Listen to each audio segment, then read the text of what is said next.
حضرت ابو ہریرہ رضی اللہ تعالی عنہ فرماتے ہیں کہ ایک بھیڑیا بکریوں کے چرواہے کی طرف آیا، پھر اس کے ریوڑ سے ایک بکری کو اس نے پکڑ لیا۔ چرواہے نے اس کا پیچھا کیا یہاں تک کہ بکری اس سے چھڑا لی۔ راوی کہتے ہیں کہ پھر وہ بھیڑیا ایک ٹیلے پر چڑھ کر اپنی دم پر بیٹھ گیا اور بولا کہ میں نے اپنے رزق کا قصد کیا تھا جو مجھ کو خدا تعالیٰ نے دیا، میں نے اس رزق کو حاصل بھی کر لیا تھا، پھر تو نے وہ رزق مجھ سے چھین لیا۔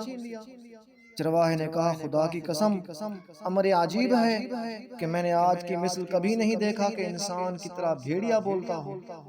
بھیڑیا نے کہا اس سے بھی عجیب تر معاملہ ہے اس شخص حضور صلی اللہ علیہ وسلم کا جو دو سنگستانوں کے درمیان نخلستان میں تشریف فرما کر تمہیں خبر دیتے ہیں جو کچھ گزر چکا ہے اس کی بھی اور جو کچھ آئندہ تمہارے بعد ہونے والا ہے اس کی بھی۔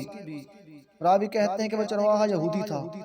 بھیڑیے سے سن کر حضور صلی اللہ علیہ وسلم کی خدمت میں حاضر ہوا اور واقعہ بیان کیا اور اسلام لایا۔ حضور صلی اللہ علیہ وسلم نے اس خبر کی تصدیق فرمائی۔ ما علینا الا البلاغ۔